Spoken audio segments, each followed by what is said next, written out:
Welcome to my study channel. Friends, हमारा आज का टॉपिक है public financial management system. Our today's topic is public financial management system. This is last video of topic accounting and book keeping. ठीक है, ये जो topic था हमारा काफ़ी बड़ा टॉपिक था और बहुत ही इम्पॉर्टेंट टॉपिक था for the JKSSB panchayat accounts assistant job selection. So friends, आज जो है इसका लास्ट वीडियो है। इसके बाद में हम जो है कंप्यूटर के जो MCQs हैं इम्पॉर्टेंट उनको करना शुरू करेंगे, टॉपिक वाइज टॉपिक, यानी कि वन बाय वन करके जो है हम करेंगे।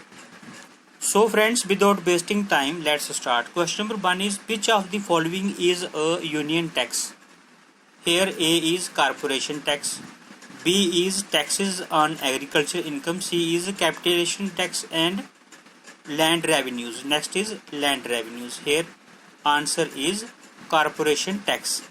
Corporation tax is a union tax. Next question is which of the following is not a union tax. अभी ये तो हमें पता चल गया कि कॉर्पोरेशन टैक्स जो है वो यूनियन टैक्स है, बट कौन सा टैक्स जो है वो कॉर्पोरेशन यूनियन टैक्स नहीं है। Here A is taxes on railways, freights and fares, B is stamp duties on financial documents, C is all and D is A and B। Here answer is option D, that is A and B। यानी कि जो taxes on railways होता है और दूसरा जो stamp duties होती हैं ऑन फाइनेंशियल डॉक्यूमेंट्स, उसके ऊपर कोई भी यूनियन टैक्स नहीं होता। ठीक है, taxes on railway freights and fares, इसके ऊपर जो है यूनियन टैक्स नहीं होता। दूसरा stamp duties on financial documents, इसके ऊपर भी कोई यूनियन टैक्स नहीं होता। So answer is option D, that is A and B। Question number 3 is consider the following statements and identify the right ones.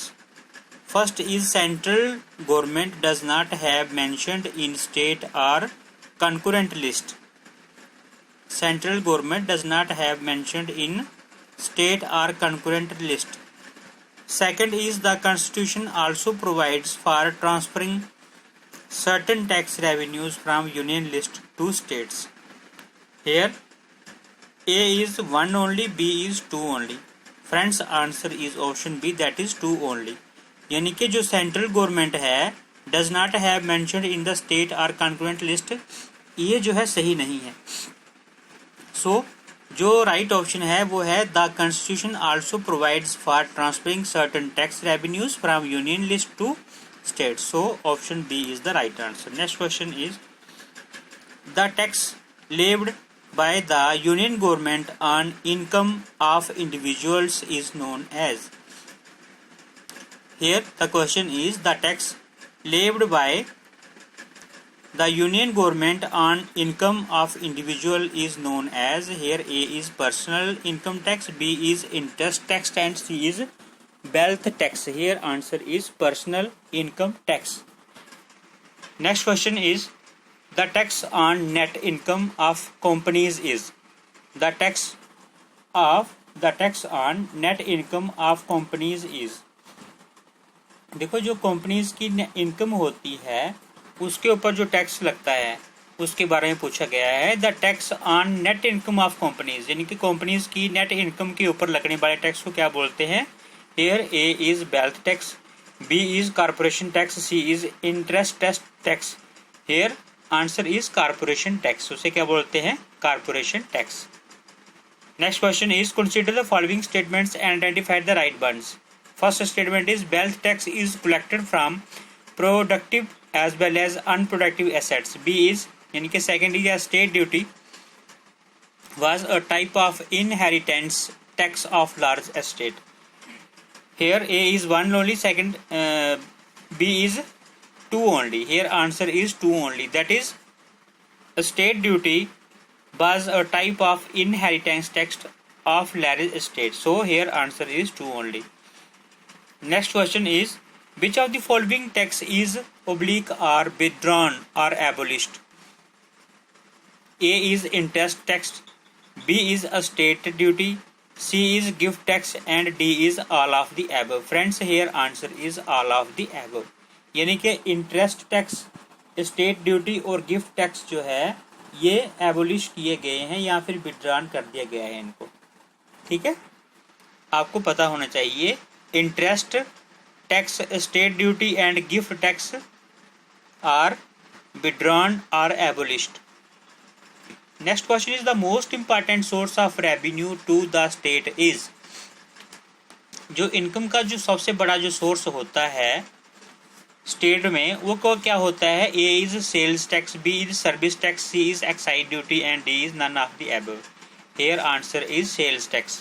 ठीक है, जो सामान हम खरीदते हैं उसके ऊपर जो है जो टैक्स हम देते हैं वही जो है किसी भी स्टेट के लिए सबसे बड़ा सोर्स होता है रेवेन्यू का। So answer is sales tax. Next question is the tax levied on the interstate trade of goods is. The tax levied on the interstate trade of goods is. A is sales tax, interstate की बात कर रहे हैं अभी, B is excise tax and C is central sales tax. Here answer is central sales tax. The tax levied on the interstate trade of goods is central sales tax. So answer is option C. Next question is consider the following statements and identify the right ones.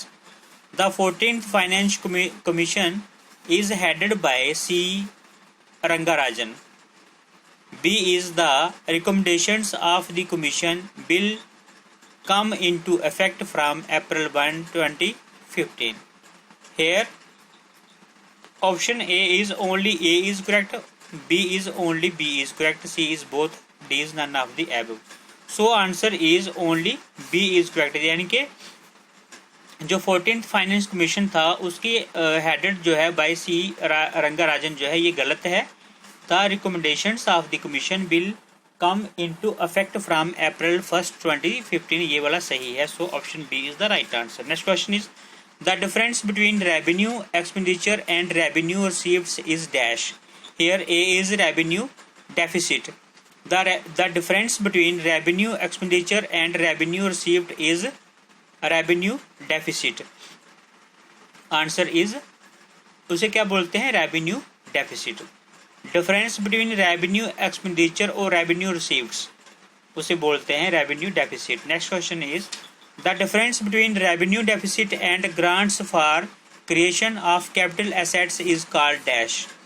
The difference between revenue deficit and grants for creation of capital assets is called dash. Here A is fiscal deficit, B is budget deficit, C is effective revenue deficit. Here answer is effective revenue deficit.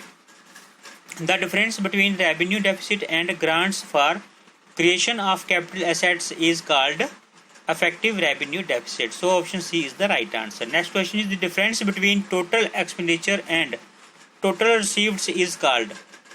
The difference between total expenditure and total receipts is called, यहाँ पे A है fiscal deficit होता है, B है budget deficit, C is primary deficit. Here answer is primary deficit. The difference between total expenditure and total receipts is primary deficit. Option C is the right answer. Next question is the difference between total expenditure and total receipts except loans and other liabilities is called. Here A is fiscal deficit, B is budgeting deficit, C is primary deficit. Answer is fiscal deficit. यहाँ पे बोला गया है the difference between total expenditure and total receipts except यानी कि छोड़ के किसको? Loans and other liabilities is called fiscal deficit is the right answer. Next question is the difference between fiscal deficit and interest payment during the year is called. The difference between fiscal deficit and interest payment during the year is called. Here A is budget deficit, B is fiscal deficit. उसे भी हम क्या बोलते हैं? Fiscal deficit. The difference between fiscal deficit and interest payment during the year is called fiscal deficit. Next question is, so friends, today we have done 15 most important questions of this topic. I hope आपको ये video अच्छा लगा होगा.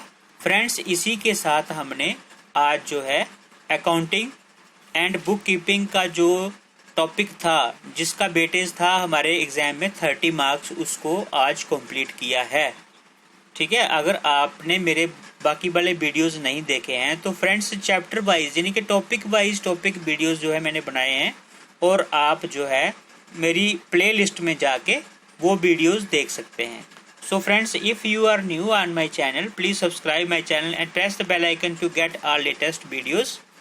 Friends, आपकी subscription ही है जिससे हमें एनर्जी मिलती है, पॉजिटिविटी मिलती है और न्यू वीडियोस बनाने के लिए। Thanks for watching this video friends. Prepare well, perform well. Next जो हमारा टॉपिक रहेगा वो रहेगा knowledge of computer applications but as per the syllabus के अनुसार। ठीक है फ्रेंड्स। सो फ्रेंड्स, मिलते हैं नेक्स्ट वीडियो में, तब तक के लिए बाय बाय।